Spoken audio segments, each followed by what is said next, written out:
You want to support Roland Martin Unfiltered? Be sure to join our Bring the Funk fan club. Every dollar that you give to us supports our daily digital show. There's only one daily digital show out here that keeps it black and keep it real as Roland Martin Unfiltered. Support the Roland Martin Unfiltered daily digital show by going to RolandMartinUnfiltered.com. You can make this possible. All right, folks, with so many mandatory shutdowns in states across the country, people who are following directions and staying at home are wondering how long this virus is going to be a danger to everyone. The key to that is understanding how viruses grow and mutate. Here to join us, here to talk about that is Dr. Joseph Graves, professor of biological sciences at North Carolina A&T University.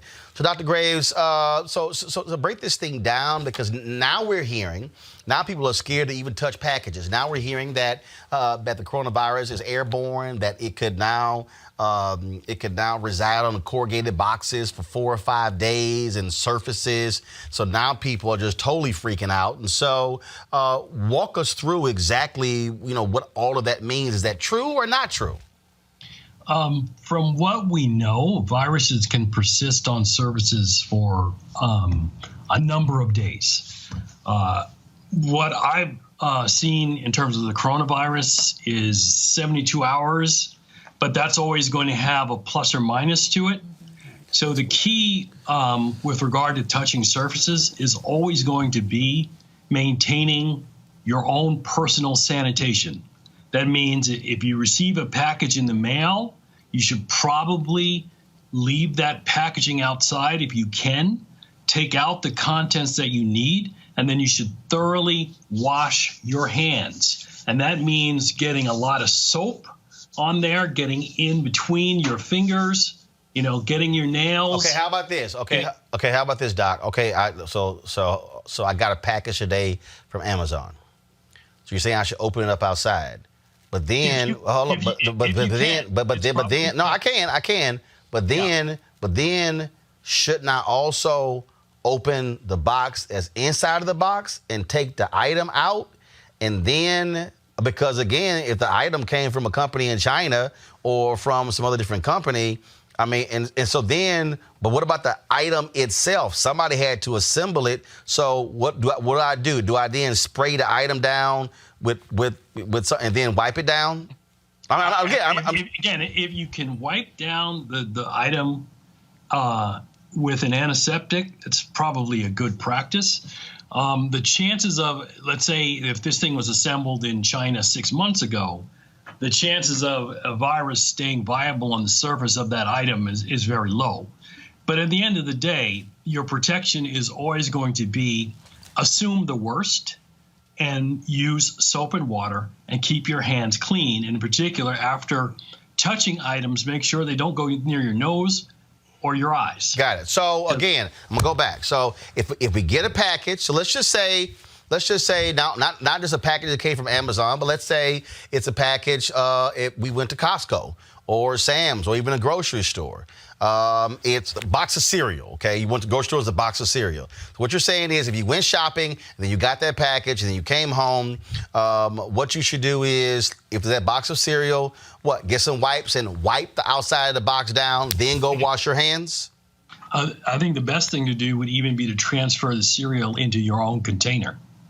Okay, transfer the cereal in your own container and then throw out the box. Okay. Out the box and then wash your hands. Oh, so same thing. If somebody went out and bought a pack of cookies or whatever we bought that's in another container, then what we should do is transfer it. So if it's some meat, put it in Ziploc bags or whatever the heck, and then throw that package out. But absolutely, before we touch it, wash our hands, and then after we throw it out, wash our hands. Yeah, and if you have the option to buy disposable surgical gloves, my laboratory, we work with bacteria all the time, and so my students are always in the lab wearing gloves. And so when we work with, bacterial samples, we have gloves on. They then dispose of the gloves, and then they wash their hands thoroughly, singing, happy birthday to me at least 2 or 3 times. And the key, again, is getting lots of lather, because the way you get the virus off of your hands is by the action of the soap. And people should not, by the way, have overdue confidence in antiseptic and antibacterial substances because, one, generally they don't work well against viruses. And even in the case of bacteria, they tend to lead to the bacteria evolving resistance to the antiseptic. Yeah. So the tried and true manner to keep viruses and bacteria off of your hands is good old soap and water. Gotcha. So, all right, so let's talk about, again, how do viruses grow and mutate? So viruses are actually non-living genetic codes that are wrapped inside of a protein shell. They probably originated in the genomes of the organisms that they inhabit. And so they then become essentially rogue genetic codes that are copying themselves at the expense of the host organism. And since DNA, when it replicates, the protein machinery that replicates the DNA or RNA, in the case of the coronavirus, is incapable of doing that without making a mistake. Those mistakes we call mutations, and that's what drives the evolution of viruses. The viruses that have the ability to replicate most successfully inside of the cells of their host are the ones that persist and go on to infect more hosts. And that's simply the way all genetic systems work: replication, mutation, natural selection. And that's what's happening with the coronavirus. Mustafa, got a question? Doc, you know, there are some rumors going around right now on the internet about folks being able to utilize garlic, colloidal silver, a number of other things. Do you have any sort of tips for folks if any of that is effective, or should we stay rooted in the science that we currently know that people should be doing? Yeah, soap. Yeah, well, my laboratory was the first laboratory in the world to show how quickly bacteria can evolve resistance to silver. Mm-hmm. And so if bacteria can do it, viruses can do it too. So certainly, if you have, and there are a lot of products now that use silver in soaps and in bandages, etc. Mm-hmm. They're going to work for a limited period of time before the viruses evolve resistance to them. So at the end of the day, this is what we call a co-evolutionary race. Every substance that we devise to try to control the virus is then going to lead to the virus's evolution of resistance to that substance. And then we devise a new substance and they evolve resistance again. And so this is something that we will never be able to get out of. Viruses are going to exist as long as animals and plants exist. They're going to co-evolve with them. Sometimes they're going to be extremely virulent, like new viruses generally are when they come into a new species. Mm-hmm. And hopefully, the good news is that in general, new viruses tend to evolve towards less virulence over time. But the problem is in that first wave that hits a species, like in the case of the great 1918 pandemic, which killed some 50 million people worldwide. Now, this current coronavirus has that capacity, so we should not in any way underestimate it. But neither, and this is really important, should we jump into sort of wives' tales and urban myths and folklore about how to deal with, viruses and bacteria. There is a science of this, and we particularly need to employ that science. And I hate to say this, but part of the reason we were unprepared for this is because the administration that currently resides in Washington didn't listen to scientists, and has hampered the ability of scientists to do their job with regard to the danger that now the world is facing. Doc? Yeah, so Dr. Graves, they're expecting this disease to come on in waves. So after we do this sort of initial hunkering down until probably mid-April to late April in some estimations, what should we be doing going forward as this disease will continue to be around, but maybe not as worrisome as this initial first wave from, say, February to April? Well, it's hard to make predictions about when the virus populations are going to drop off enough so that we can stop with the social distancing. But let's say at some point we're going to have to. And so it's either the virus kills us all off, or we get to the point where we feel safe enough to be able to resume, sort of life as normal. But what I said earlier in the program is always going to be your best friend with regard to personal sanitation and being careful about what you touch, when you touch it, and it going near your eyes and nose. So even before this specific virus, that was always good practice. And the other thing that I want to make really clear to the viewers on the show is people in my field, I study microbial evolution, we've been warning the world about these coming pandemics for near 70 years. And this corona outbreak is just one of many that we're going to experience, particularly as the human population grows, as more people are packed into less space. We've created the conditions by which viruses and bacterial disease have basically a windfall opportunity to spread themselves. So this is something is not going away. So we need to change the way we live, and we need to do it soon. So, Doc, when you say change the way we live, break that down. Well, I happened to hear some of the discussion before I came on the air. And one of the things that really wealthy people don't seem to understand, that one of the unanticipated side effects of income inequality is creating a reservoir of people, for example, homeless people and incarcerated people, who are always going to be the target of these viral and bacterial diseases because of the conditions that they have to live in. But those people also come in contact with surfaces where rich people are. So if they think they're going to be safe by, cloistering themselves in their own communities while allowing the majority of people in this country to go homeless or underemployed or thrown in jail, then they've got things absolutely wrong. Because even in their best interest for us to have people with places to live, people with employment that is meaningful, it's important for us to end mass incarceration. Even if you were just going to not even talk about the social justice aspects of it, epidemiologically, it is a terrible idea. Doc, one of the things I find to be very interesting, and granted, you're a scientist. Some might say this is a question of faith, but also could be science.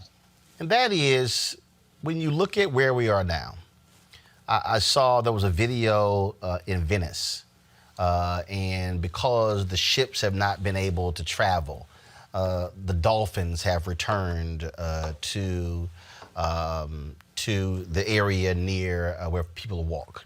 There was someone who posted a graphic that showed the air quality in Los Angeles as a result of people not being able to travel.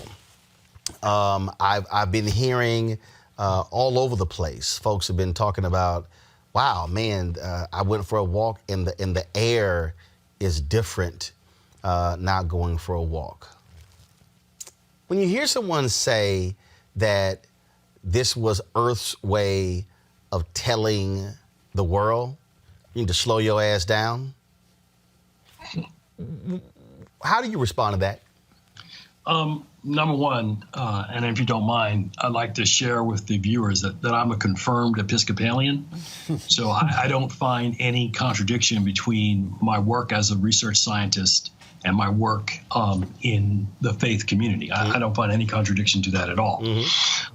Now, the earth to me is an inanimate thing. So the earth isn't telling us anything. However, our behavior is leading to the creation of a world that is drastically dangerous to the quality of human life. And so you don't need the earth to tell you that. All you need to do is open your eyes and take a look at what's been happening over the course of the 20th century. If you haven't seen the videos of Antarctica calving huge sheets of ice bigger than states in the Union, if you haven't seen documentary films like Chasing Ice, where you see glaciers receding in time-lapse photography over 50 years, then you're simply unaware of the fact that we as human beings are destroying the planet that gives us sustenance. And if we, again, do not change our ways, biological processes are going to let us know in no uncertain terms that the way we are living is unsustainable. Now, I don't throw that on God because, from where I stand, God is good. But people, on the other hand, okay, have that's me turning on the automatic light. We got you. We got you. We know. God. Well, yeah, Mustafa said God was sending you a signal. Go ahead. So it's just going on with that. This is the kind of thing that really, again, calls into question the social structures, the economic structures that we built. The way we're doing things really can't deal with this kind of pandemic. We don't have enough trained doctors. We don't have enough hospital beds. We don't have enough health equipment, ventilators. I read a report from a nurse in New York City this morning who claims that they're already making triage decisions about which patient gets a ventilator and which patient does not. So, and again, since I think the focus of our conversation is also on people of African descent in the United States and other underserved communities, these kinds of tribulations are going to be visited more so on people who have been historically underserved with regard to the health care infrastructure, which, by the way, isn't prepared to help the entire nation. But the effect of this kind of pandemic is going to be even more devastating on the poorest people in this nation. I got to ask you this here, Doc. So when I was driving in to work, 72 degrees outside, not that many people who were on the roads as well, and I had my sunroof open, had the windows down. And I was actually streaming and playing some music in the car, sort of our hashtag Rolling with Roland jam session before I came on the air. And I had a woman who said, Roland, are you not scared about the coronavirus being in the air with the windows open and the top down? So, okay, you're here. What about that? We're hearing that it's airborne. So, okay, what does that mean? We now can't roll windows down, can't open sunroof, can't open the windows in our house, can't go for a walk. Just explain that. Yeah, that's probably an incorrect view of the situation. When we mean airborne, it means that one of the ways that the virus is transmitted is by people coughing and sneezing. And the viral particles will go into the air. Now, how long they stay in the air, and the virus is about 150 nanometers in size and diameter. It's not really clear how long it will stay in the air, but this is still probably several feet.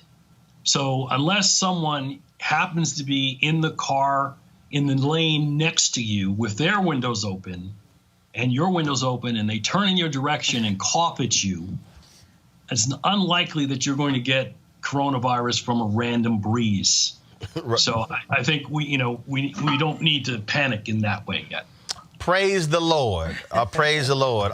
Any other questions for Doc? I'm good. He said it all. He said a mouthful. Yeah. Well, Dr. Graves, certainly glad to have you here. One of the reasons why I created this platform is because it drives me crazy when these sort of stories happen and you swear that there are no black scientists, there are no black doctors, there are no black biological science, microbiologists, virologists. And so for our audience, it's been great for us to see the expertise that exists with our community and to be able to answer these questions. And so we certainly will be calling upon you and some of your other colleagues. If you got any other folks you want to recommend to us to have on, actually, I would like to say one thing in that regard. Go ahead. This is the first year in the history of this science where 2 students of African descent earned their PhD in microbial evolution in the same year. The first is my student, Dr. Sade Boyd. She defended on Monday of this week. And the second is Nkrumah Grant, who's in the Lenski lab at Michigan State University. So they're wrong. I mean, there aren't a lot of us yet, but we are beginning to make progress. And so there is a cadre of top African-American scientists in the biological sciences.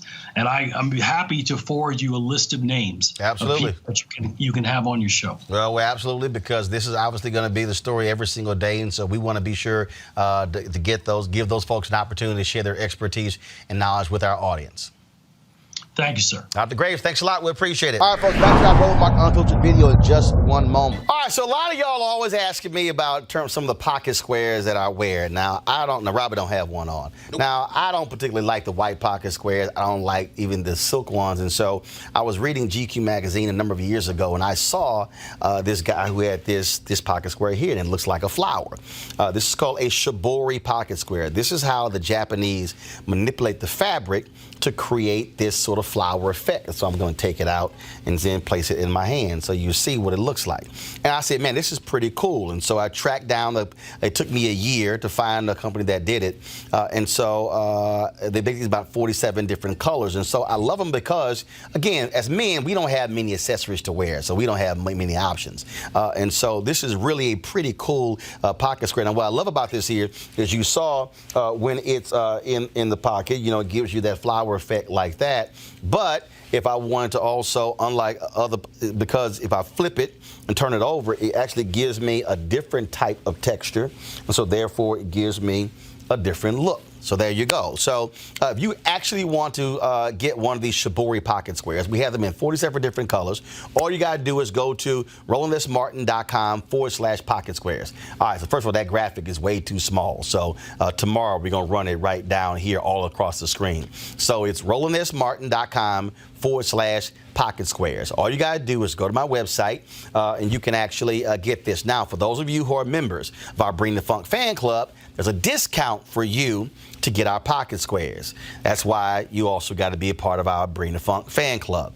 And so that's what we want you to do. And so it's pretty cool. So if you want to jazz your look up, you can do that. In addition, y'all see me with some of the feather pocket squares. My sister, who's a designer, she actually makes these. They're all custom made. So when you also go to the website, you can also order one of the customized feather pocket squares right there at RolandSMartin.com/pocket squares. So please do so. And of course, it goes to support the show. And again, if you're a Bring the Funk fan club member, you get a discount. This is why you should join the fan club. Now back to your Roland Martin Unfiltered video. You want to check out Roland Martin Unfiltered? YouTube.com/Roland S. Martin. And subscribe to our YouTube channel. There's only one daily digital show out here that keeps it black and keep it real. It's Roland Martin Unfiltered. See that name right there? Roland Martin Unfiltered. Like, share, and subscribe to our YouTube channel. That's youtube.com/Roland S. Martin. And don't forget to turn on your notifications so when we go live, you'll know it.